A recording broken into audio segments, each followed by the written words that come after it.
It can come in many forms: painting, tabletop games, even video games, and of course music. I got the chance to sit down with my old friend Adam to talk about his new YouTube channel and his cool melty bead art that is just like some pixelated art that you see in like a Mega Man or a Mario Brothers game from way back when. It's super awesome, and I hope you have a good time with the interview with my homie Almighty Goat Gaming. Welcome back to another episode of the Lane Bros. It's your boy Freddie getting into an interview with an old friend of mine from college. Adam, how you doing today, man? It's good to see you. It's been years. I do well. How do you do? I'm good, man. I'm tired. Don't let my energetic disposition fool you. This is my YouTuber face. This is adrenaline. I didn't sleep at all last night for some reason. I went to bed at like 3:30. And then I woke up. Get the game face on. Yeah, exactly. I'm running off of coffee and chili pie and coffee is the secret. Got my coffee in the back. Good, man. The reason why I wanted to interview you is because not just that I had seen you like doing YouTube and everything, and I knew you personally through Mount Hood days, is your bead art. I wanted to interview you about that because that really interested me. About like a decade ago when I first met you. Sorry, my webcam likes to fritz out on me sometimes, but I'm still talking. Oh no, you're good. You're good. Yeah, I see it. I see a lot up there. Yeah, I say even me. It always happens. It's probably just because I'm doing backgrounds and stuff, you know. While that's getting sorted out, I'm actually going to send you, because you're a big Dragon Ball Z fan. I love Dragon Ball Z. I actually just finished this one last week. I put a Nintendo Switch case in the foreground of it to kind of give you a feel for the size. But it's what I've been meaning to do, and I was running shy on this particular color. But you can share, you can put it up in place of your video. Yes. Oh, Beerus, that's so big. Oh my God. What I end up doing with him is, since he's very particular, he's got the earring in his left ear, not his right. Yeah. I flipped it, mirrored it, and then ironed this side, and so when I flip it over, it's uniform on the other side. So when I go to mount this in a poster frame, it'll be nice and uniform and pretty, really. Yeah. I mean, guys, if you are looking at this, I mean, this is gorgeous. I mean, this looks exactly like Beerus. This is great. It would look amazing in any poster picture frame. That's so amazing. Got the Pokemon Sapphire there for like context to see how big it is. I think it's huge. Yeah. That thing is like at least like 2 feet easily. So those boards in the background, they're these guys, and I don't know. It's kind of hard to tell. It happens. Yeah, big. It's probably about 4 or 5 inches a piece. I mean, was that 3 by 1, 2, 3, 5? 3 by 5. So he's a big boy. He took a while. Wow. But, yeah, they're fun to do. I mean, they look incredible. How long have you been doing it for? Because even all those years ago when I first saw them, they were still really well done, and now you're like a master at it. Apparently, like this is crazy. Right. Thank you. Oh yeah, most definitely. Yeah, they're amazing. It started probably about, I want to say about 3 years before I made it over to Mount Hood, before we met. Mm-hmm. And really, it was just kind of it's funny. I was just dorking around in Minecraft. I had the free version back in the day before it even released. You can get like this free whatever version. Yeah, me too. Just in what is now creative mode. And I was like, I've seen this somewhere. I've seen this kind of pixel art thing somewhere. What was it? And I started researching, these melty beads, that's what it was. And I was like, that'd be kind of cool to do. And so I just kind of got a few and started doing them and realized I started getting a response like the one you're giving me right now. I was like, hey, that's pretty cool. And eventually I was like, you know what? I'm going to make a whole bunch of these, take them down to the Saturday market and see what happens. And the first day I came home with $500 in my pocket. So I was like, I think we're doing this now. And that's kind of been the track forward. Every year I get into it, I do a little bit bigger and crazier things, and just see what I can do and see really what the limit on it is, which seems to be however many boards I have in Yeah. space tonight. I mean, this Beerus is giant. Have you done, or are you thinking about doing anything even bigger than that? Because that's like at least like 2 feet by like a foot. Like that is big. Some of the pieces I get, the bigger ones, are I put a couple aside. Let me go find them real quick. I put them on my desktop in anticipation for a meeting. Yeah. This one here is one of my favorite ones. It's not so much a solid piece, but it's more of a scene. You do all the individual parts, you try to get them together, and it's basically Mario and Bowser going at it in the first Mario. Yeah, no, you can definitely tell that is So gorgeous. you can see the date down there. That's one of my first large scenes I did. You see the date, on the 2011. camera. Back when it was a digital camera thing, not even a smartphone. So I've been doing it. That piece actually got reframed like 3 times. It was in this wide frame, and this is like a poster box that I got from Goodwill. It had like a foam inset with Portland in the background with LEDs that were supposed to light up and didn't really work, so I gutted the thing. Yeah. Mounted in there with construction paper, realized that was a bad fit, and then took it to a giant actual poster frame, reset it, and it looked perfect, sold. And you have to take some liberties, because if you remember back in Mario, this color palette here, if your viewers can see this, it's Mario in his today color. Yeah, that's true. Back then, browns and reds, and then white and red. And so I kind of recolored them. You take a few liberties because these things are more about what you and I remember rather than what was 100% accurate. But down to the pixel, maybe except for the X on the coins, because that one's a little wonky, is accurate to the game. I went and extracted it out from the game itself, from the sprite sheets. I mean, when I look at this, I feel fully justified as to why I wanted to sit down with you this evening, because I mean, this is art to me, and I think everybody watching this will agree. And I definitely like how you took the artistic liberties to be like, yeah, that's Mario. We're not gonna do NES Mario. We're gonna do regular Mario. We'll just make a 8-bit. That's really cool, man. And I think people really gravitate towards like nostalgia and the video game side of it. Is this one you still have, or is this one of the favorites? You said over the phone that you said all your favorites are gone now, so. So yeah, this one's gone. This one sold summer 2019, right before things went sour. Yes. And we all got locked up, which is a thing. We usually, my partner and I, Heather, run up to Corbett, that fireworks festival on the 4th of July out by the high school. Yeah. And we set up a stand there. She knows the person who runs it, and that's kind of our one time a year thing that we do now, is go out there, and I get a whole bunch of stuff together. Right now, I'm working on some restock. I just kind of, a lot of people buy the very common, like, regular size Luigi's. Wow. Gotta have that. I gotta have a lot of little guys like this. And so I'm kind of restocking that, getting the, you see, I'm really into it. Like Pokeballs and everything ready. That's so awesome. And favorites, that was certainly one of them. The only large thing I have left right now is the wolf frame that I have, the wolf frame poster, and Beatles poster. And you're doing a whole poster? Well, yes. I should think it's right. No, I went and put it in storage until we leave. Darn. Yeah, so nothing would happen to it. Yes, it's about the size of. It's a size set in a full poster frame. Like, if you go to Walmart and look at what it would take to fit a whole poster on your wall into, it's about that big. Wow. And so yeah, they range.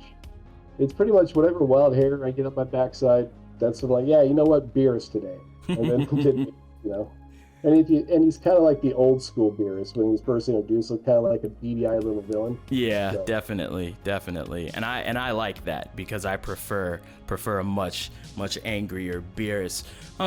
It's crazy, I didn't really think I would be a huge fan of the things that the Super did when they came back. But I don't know, man. I got Boo on my arm, and I'm getting Dragon Ball tattoos everywhere. So it's a lifestyle. I am a huge fan of Dragon Ball Z.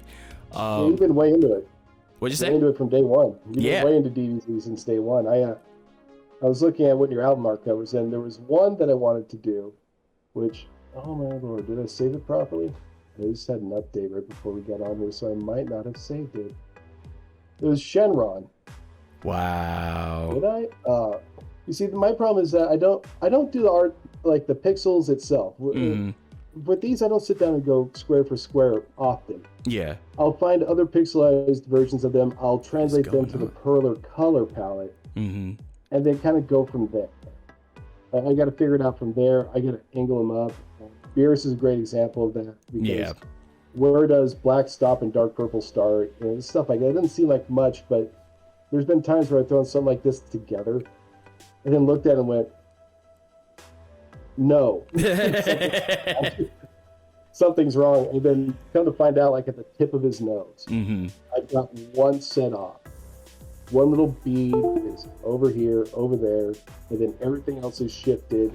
And I subconsciously like filled in a gap, and now it doesn't look right. So now he looks like a balding middle-aged man rather than a cat. So I gotta move stuff over and fix it. But yeah. That is so cool. And I wouldn't have even like thought about that had you not brought it up. But yeah, you use different colors, like different shades of that purple, so you can get like the dimension of this is the inside of his ear, this is the outside of his ear, and this is where the light's hitting it and whatnot. Yeah, like his sunken jaw right there. Because although his brother is a overeater, Beerus is so late that he doesn't, he's a little malnourished, and that's why he's much thinner than his brother, and so he's got that sunken in cheekbones right there. Very true. It's so funny. Him and his brother are both cats, but that's about where the comparison's in. Man, I guess they're both purple, and angry. But one is definitely an overeater. Are you working on? No, I actually just said it. You're working on the Beatles poster. I'm looking forward to that a lot. Is there anything else that has been itching at you that you haven't started yet, that you're like kind of planning out? Like maybe I'll do it, maybe I won't. You know what? There is. It was the I got it pulled up here because I didn't save it right.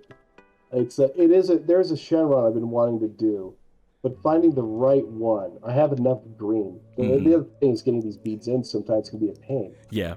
Like, where do you get them? Where do they come from? This one, can I just click and drag? I can't. Let me save it really quick. This is somebody else's piece that I just basically wanting to recreate.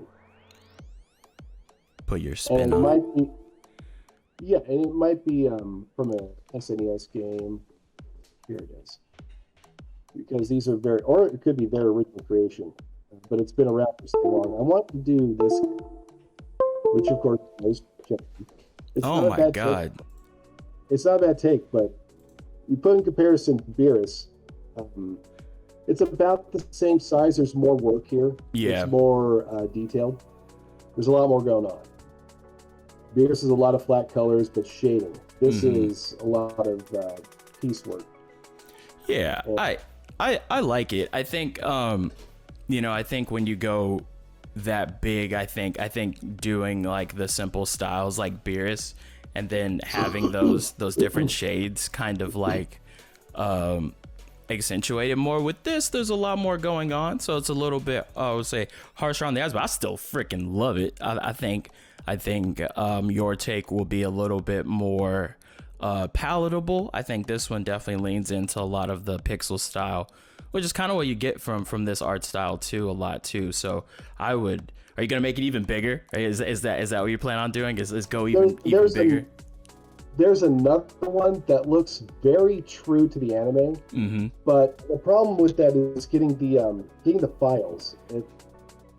I can eyeball some stuff. This one I can look at this picture and go, okay, that's fine. Yeah, I can work with that. But if I were to grab one of my pictures that I work off of, let's say, let's go here. Sorry, I should have had some more stuff ready for us. If I go into my Perler thing and I pull out let me pull up this wolf one that I was talking about. This is the palette that I had to make for the wolf one that I did. So I had to go in and eyeballs a bit of art that was pixel art and then recolor it, and had to go into basically MS Paint, fill tool, paint bucket, and just one square at a time and get it just right. And so that takes forever. Yeah. And once I got it. So I have to work off of this. The Shenron that I'm looking at, I definitely need this because with this photo I can zoom in on and check it out. Yeah. And get a little in and go, okay, I can move this around, I can move that around. That's kind of the problem is when you get a little too detailed, you get detailed. You gotta get in there. So, especially with all these little squares. Oh yeah. And if you want to make something like this Shenron bigger, you would have to really just double it up. But you got to look at it in this term. This Shenron is a 1x1 of Shenron, right? Right. Well, if we double them, what do? We make them a 2x2, right? Which means for every bead on there, there's going to be now 4 beads, right? So if this is 5 boards wide at the widest, it's going to be 10 by what? 1, 2, 3, 4, 10 by 12. And if you got a parking lot, I can. You're gonna take a while, right? Oh man, or get some sort of mural going. Like this is the Shenron mural. We need Adam to fix this. Yeah, honestly, I love these, and I think that these make like such great art pieces. Or like the little, I remember I had a Mario one from you for like, or was it Mario or Luigi one I gave to my ex-girlfriend at the time. Like one of them, like a Mario or Luigi one. I loved it so much. It was like any size. Was it almost like one of these guys? Yeah, it was basically one of those. Yeah, essentially. Like you probably whip those up like no problem. Yeah. It's like it's simple. For those little ones that I'm so used to doing, because we'll take like 10 or 20 a day every time we go there. Yeah. I can probably crank out 2, because 2 fit on a board in about 10 minutes. So that's master level. Then you gotta hire them. So yeah, you said you had to go to a place. Is that like the place where they melt it at, and you can like they kind of turn it into it? Oh no, I'm sorry. So to melt these, you basically just take, if you excuse me for a second, this kind of almost parchment paper. This is just kind of a parchment paper, really, not wax paper, and then iron. Wow. This little bad Norelco ran me upwards of $5 at Goodwill. Steal. You hear that, people? Yeah. Thrifting is the move. I've never had like a store. I don't even know what to call it. Like design name brand. It's all been. I've had name brand clothes a lot growing up because they've been donated at Goodwill. You always get a good Nintendo 64 shirt. Oh man, I could make a whole segment on just my love for Nintendo 64 because that was my childhood growing up. Oh yeah, where do you think most of this stuff comes from? Yeah, honestly, Nintendo, the 8-bit lifestyle. Love. So you've also been, in addition to being an artist, you also started live streaming and getting on YouTube. Now, am I late to the party, Adam? Have you been doing this for a while and I just haven't noticed till it was on my feed, or have you been doing it for a while, or are you just getting started? Wow. Well, I started back in October, but when I first started was you remember there's a large amount of us out of Mount Hood. I eventually left Mount Hood and went to work at Nexus, and that was fine. It started out great, and it got better and better until it didn't, and I ended up not working there. But we created a good community out there, and due to, well, I'm not going to mince words here, the ownership, which, for the record, was not Chris. Tell me how you really feel, Adam. If you want to know, I will, but it's a long, salty story.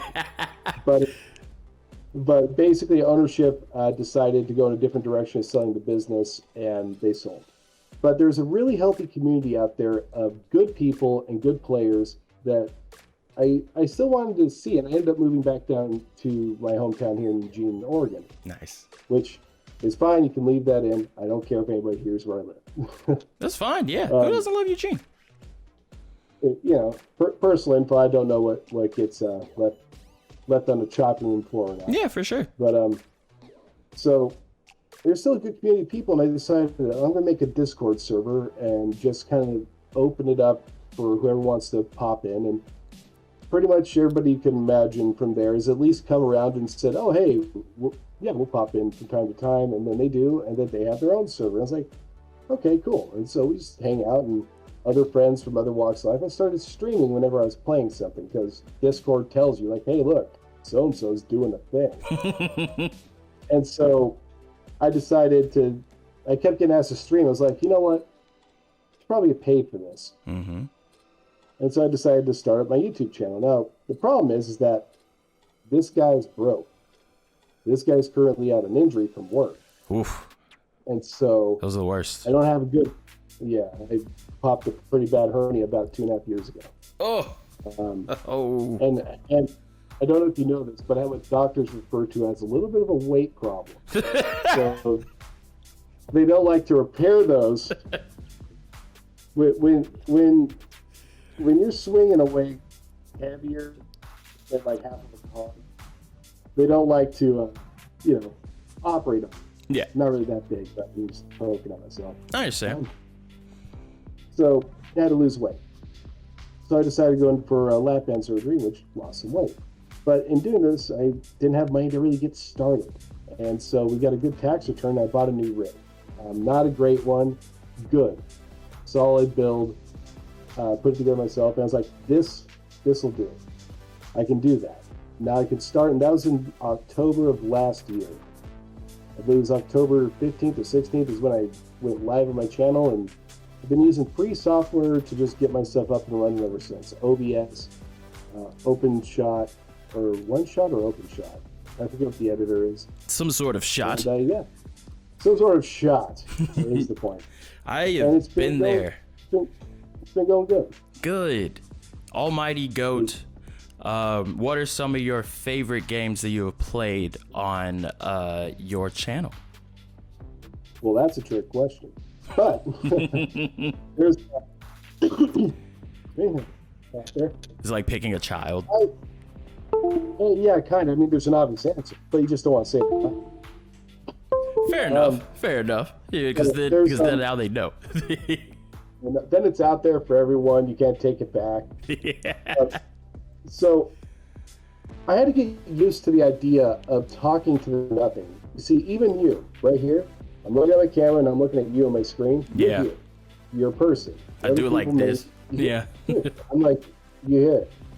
But this guy, this microphone, he don't care.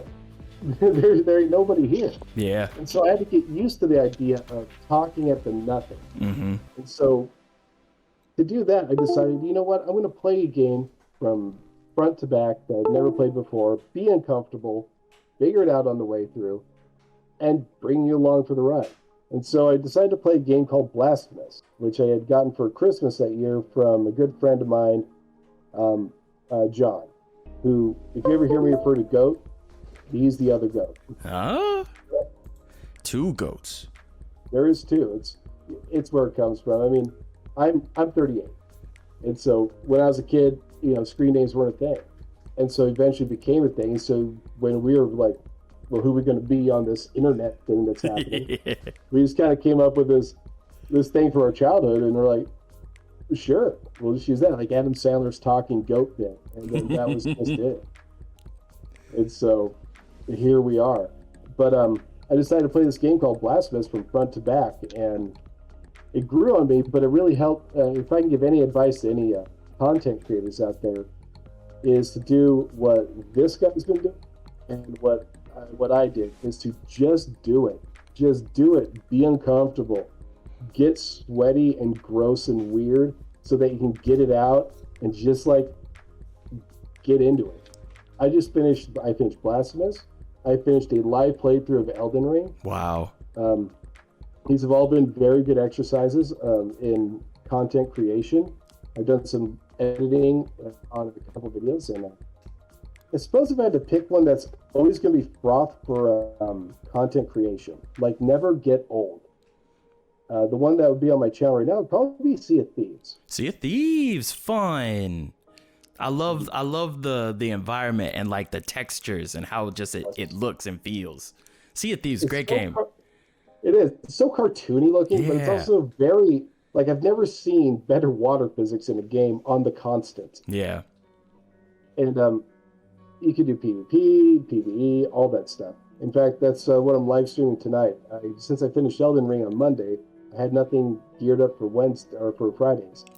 I have something ready to go after this, but I'm going to be doing some Sea of Thieves streaming at 7 with a good friend of mine from my childhood.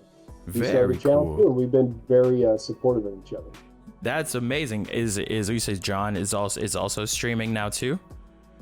He is not, but he tends to join us from time to time. Yeah.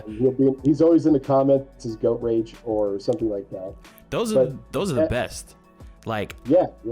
that's where I'm at, is because I'm really new to Twitch, and I'm dipping my toe into live streaming from YouTube and Twitch and whatnot, and learning to use overlays and OBS and all this fun stuff, and honestly, Adam, I think your advice to the people getting into it is so poignant and so perfect, because like it really doesn't matter if you just have a mobile game and screen recording and a fucking like all on your phone, like with like a face cam or whatever, however they do it, like however you get into it, there's always gonna be ways. And I'm so glad you said it. Yeah, exactly. Like especially nowadays, like I think a lot of people think that you need to have like this $1,000 million system and the 4K.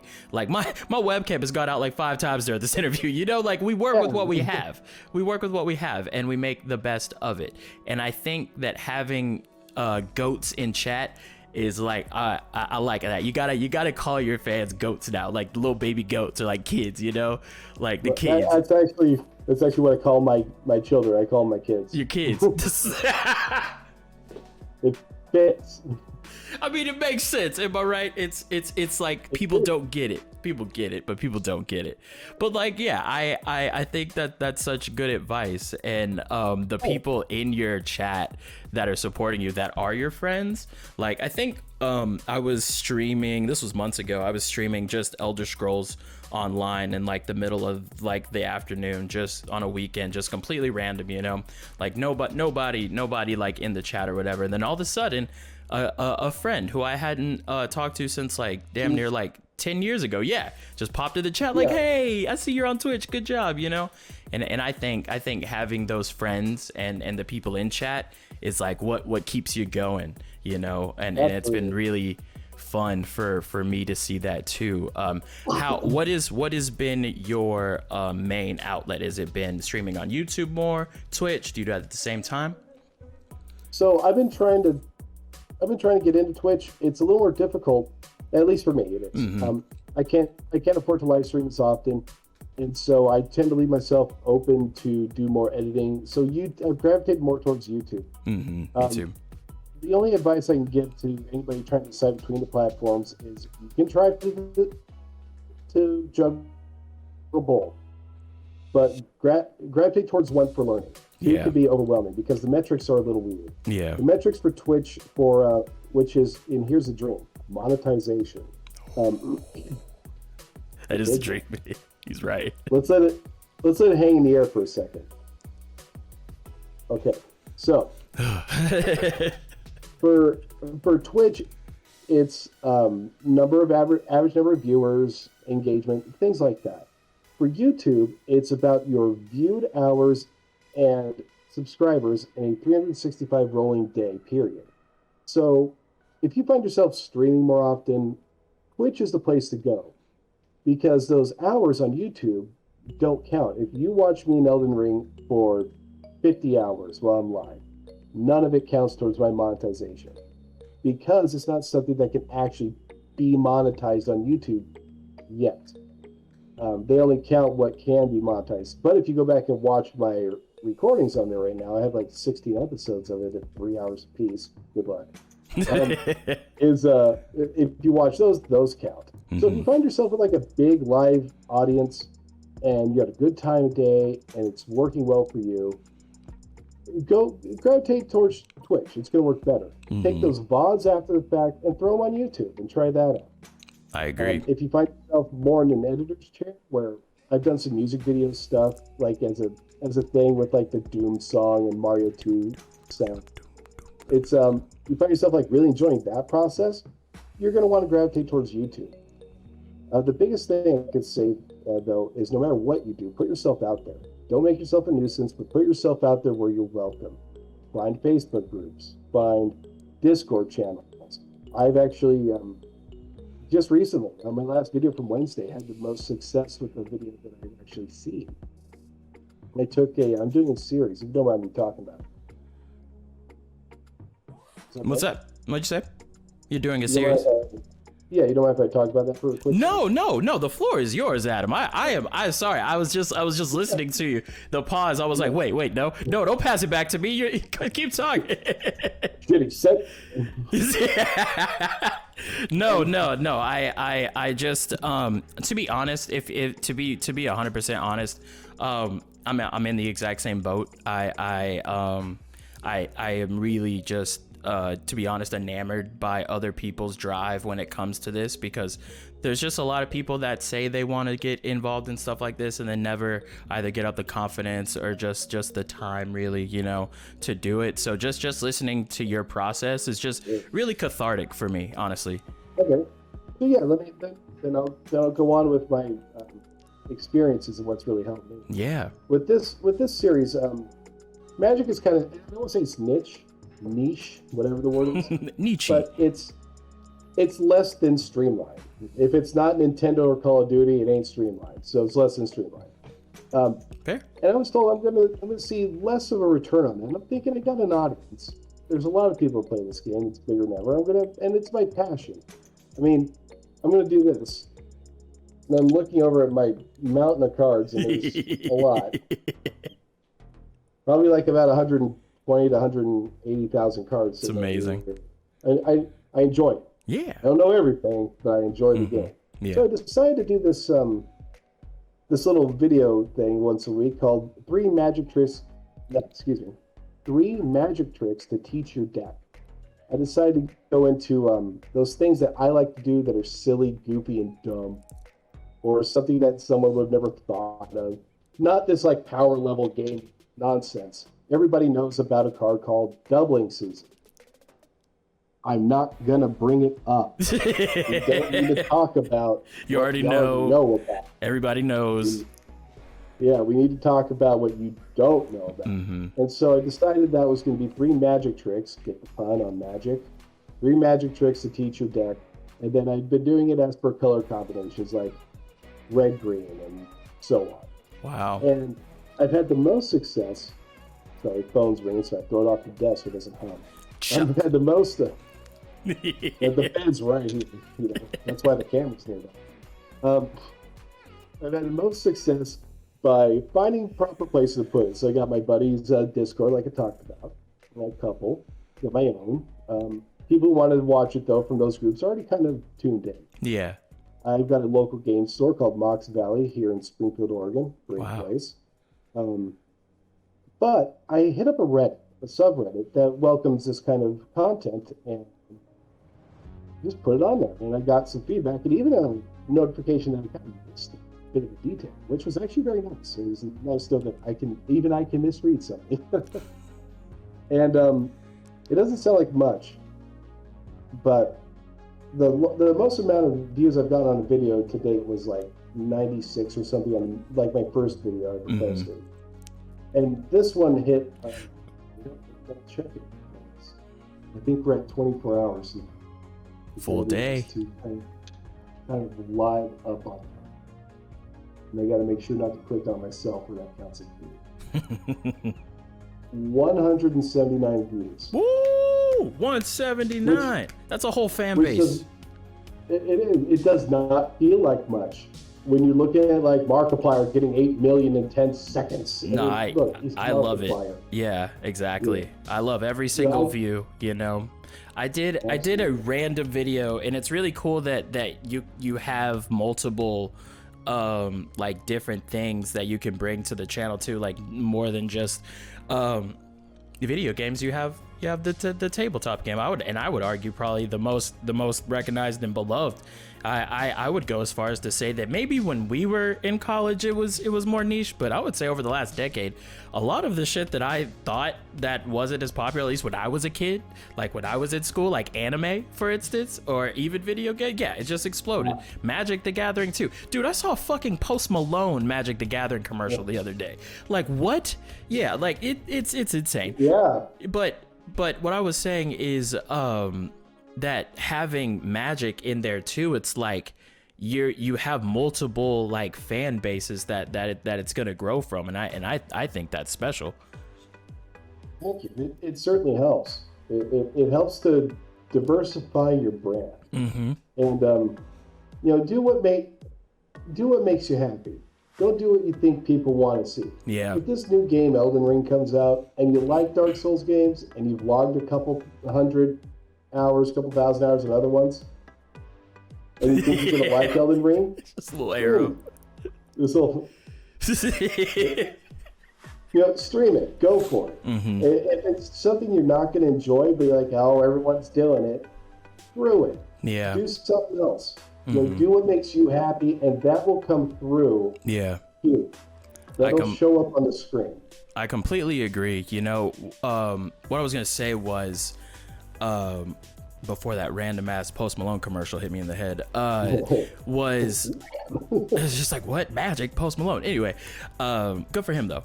But what I was gonna say is I did a video not too long ago, shameless plug, that had nothing to do with any of the majority of the content on our channel, which is primarily music video reactions, podcasts, and stuff revolving around anime.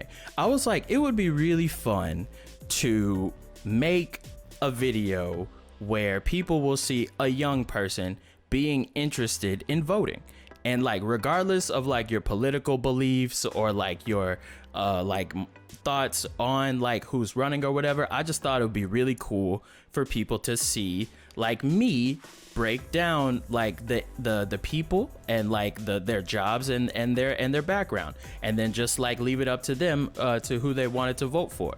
And I had so much fun doing it, like getting all of the information, getting into politics for a day, you know, where I otherwise really wouldn't have cared, you know. And it's local too, so it was cool to be like, this guy's in Portland, this guy's in Eugene, you know, this guy's in Clackamas. It was really fun, and it was nothing unlike it was nothing that we had ever done like on the channel before, and I had so much fun. So I say all that to say, I 100% agree with you. Like if you're a video game channel and you want to try all of the ice cream at Walmart, go for it, because that's gonna be amazing, and you get to eat ice cream, right? Like, yeah. Let me just write that down. Things in the world, yeah. Exactly. And you just get to have so much fun. What is next for Almighty Goat Gaming 69 420 hashtag? Hashtag no scope. So what I know I'm going to be doing on Monday is we're going to be starting the Resident Evil 3 live stream. I don't suspect that'll take long.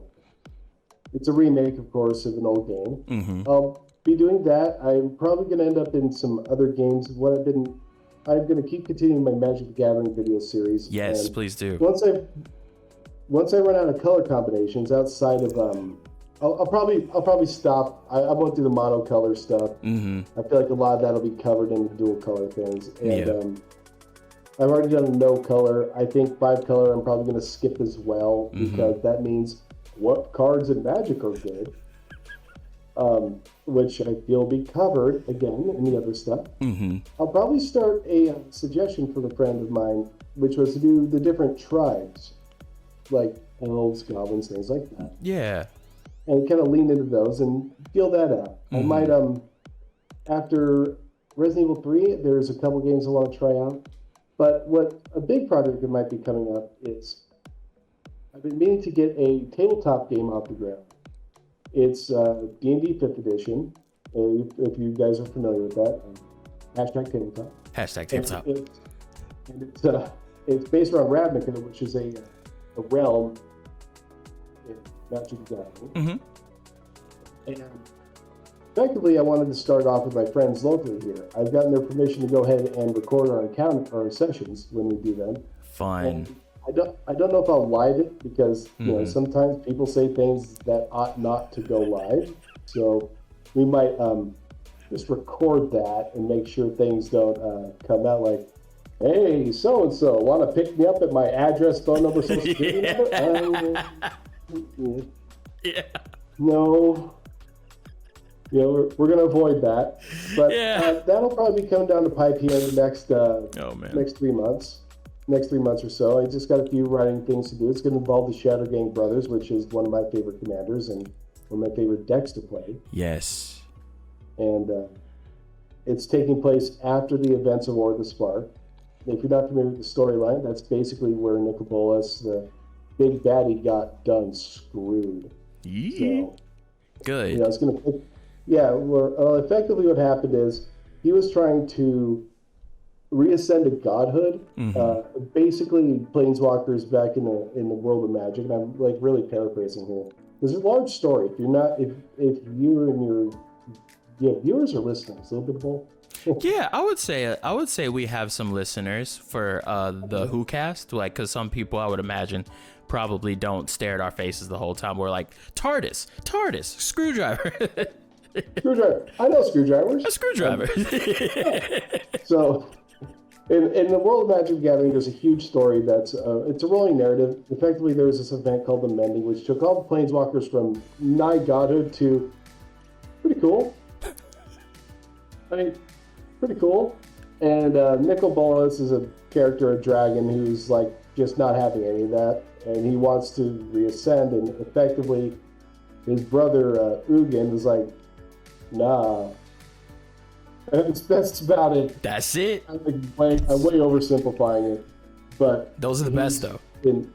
He's been stripped of his powers and everything, and on the city Ravnica is very much like, you know, Star Wars, because I'm forgetting the name of the place. Coruscant. The city planet, right? Yeah. Yes, Coruscant. It's Magic the Gathering Coruscant. It's a city plane. A planes in Magic the Gathering is planet. Fun. You know, so I'm writing a cartoon with a very similar kind of like cyberpunk meets like Final Fantasy, you know, like I've always really enjoyed both of those backgrounds. So that's great. I love Magic for doing that. Right on. Yeah. And so with that, it's basically he tried to do this on Ravnica, gather all the planeswalkers, take all their power from them for himself, got screwed out of it, and is gone. Your party's pick it up in Ravnica after the fact. It's kind of a Elder Scrolls vibe, like you wake up on hey, you're finally awake. Hey, you're finally awake. Yeah, and so it's, you know, you got to lean in somewhere. I think it's better to give people an excuse to meet at a bar randomly. Yeah. My first test run about a year or two ago, two of the players simply tried to kill everything they came across, which worked unwell. And as it does.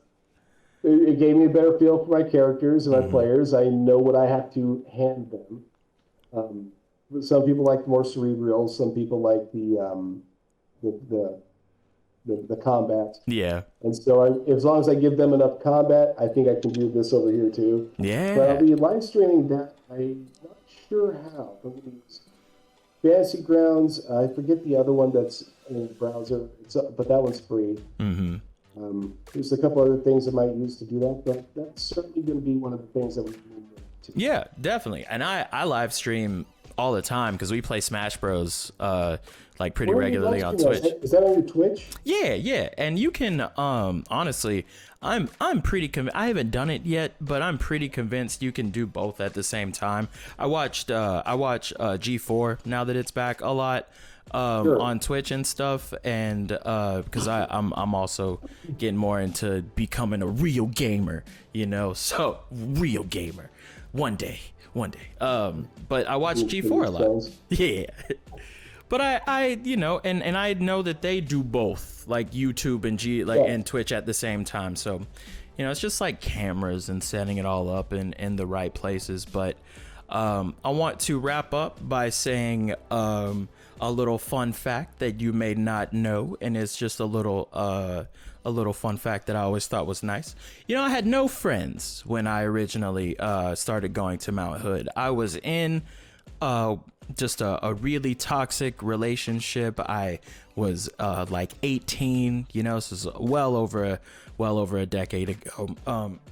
And I was just not in my best headspace. I was still pretty, happy and things like that, but for the most, just really lonely. So anybody that I was able to talk to and have a regular conversation with and play fun games like Magic while we're waiting for our next class, over the years, it started to mean a lot. I didn't really think about it a lot, at the time, because you're just living life. But over the years, I was like, man, that was really cool, man. So thank you, Adam, for allowing me to come up with your homies and hang out for a little bit.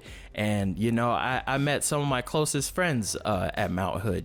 David, I do so much content with on our channel between like skits and the Doctor Who podcast, and I'm even writing like some other stuff with him, and Dylan, my best friend Cameron. I could go on and on. Nick Cornelius, I was roommates with him for like 2 years. He's a wonderful guy, and you included. To see you go on and continue your passions while also supporting a family and being married, and also just going through any trials and tribulations that you're facing in your life, because I know we all do. It's just really cool, man. And that's another reason why I wanted to interview you, because I'm just always so enamored by when my peers are doing shit that they love to do. And even if it's just something as chill as talking about fun stuff to do in Magic the Gathering, or hanging out with your fellow goat bros playing Elden Ring. And I love it, because like what's more fun than like potentially like and eventually like making money and getting sponsored by doing what you love, like listening to music or playing video games, like that's or talking about anime. Like that's like the coolest thing in the world to me. So I'm happy for you. Tell me again, Mr. Adam Man, where they can find your YouTube at. My YouTube is Almighty Goat Gaming. Oh, I hit a play button and started playing something. Sorry, Almighty Goat Gaming on YouTube. I will send you a link actually right now. Yes, put in the description. Best place to find it. Yeah, I'll send it to you right now. Yay. But yeah, Almighty Goat Gaming. If you see a goat with glasses on, yes, I do. Yes, I want to also join that Discord so I can hang out with you, say what's up some more, drop some funny memes, and connect with some other content creators. So it sounds really fun. Absolutely. I'll invite you to this one here in just a sec when we're done, and then I have one that I'm pulling up that's more for the content creator. Yeah. I was trying to kind of make my Discord channel one where creators like us can also flourish, but it became a little cluttered. Yes. So unless you manage it just right and just properly, you really, for all those out there, including yourself, make a separate one. There is a way to do it, to manage one social and professional, but boy, better off just making a second. I have heard nothing but horror stories from people trying to manage Discords, and I didn't even know that was even a thing until very recently. So I applaud you. I'm just gonna do a little applaud there, because anybody that's that's like managing a Discord, they have a full-time job. So it's great. And yeah, I'm definitely putting Almighty Goat Gaming in the description where people will be able to follow you. This has been... Are you kidding me? This was amazing. I got to catch up with an old buddy, reconnect, and also meeting other content creators in Portland during COVID is like trying to get a drink of water in the desert, so it's few and far between. But hey, I found a nice little spring today, and it's really good to reconnect. And also just gonna go through so the people can see this wonderful artwork again. Look at this Beerus, guys.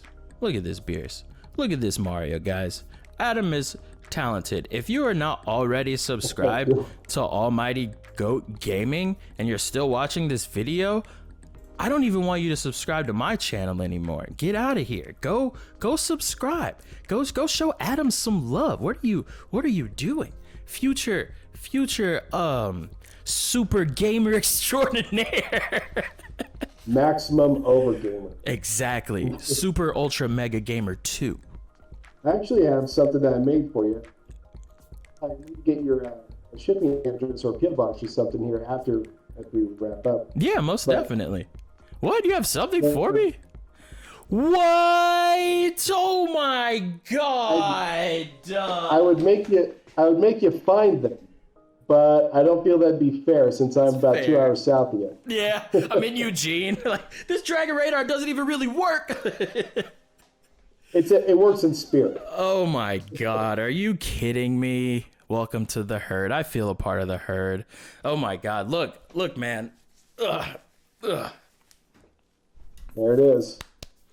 I am wanting to get the rest of these on me for now. Oh my God, wow, that is, man, you know, I was like 8 years old when my Uncle Daryl, I'm from Georgia, and my Uncle Daryl sat me down and showed me the last ever episode of Dragon Ball Z.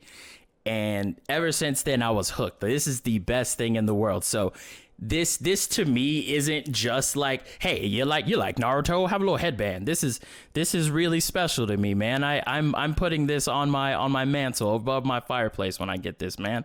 That is really freaking cool. Are you kidding me? Yeah, now you guys better subscribe to Almighty Goat Gaming. We're gonna fight. We're gonna fight. Yeah, we're gonna toss hands. We're gonna duel. You stepped into my trap card.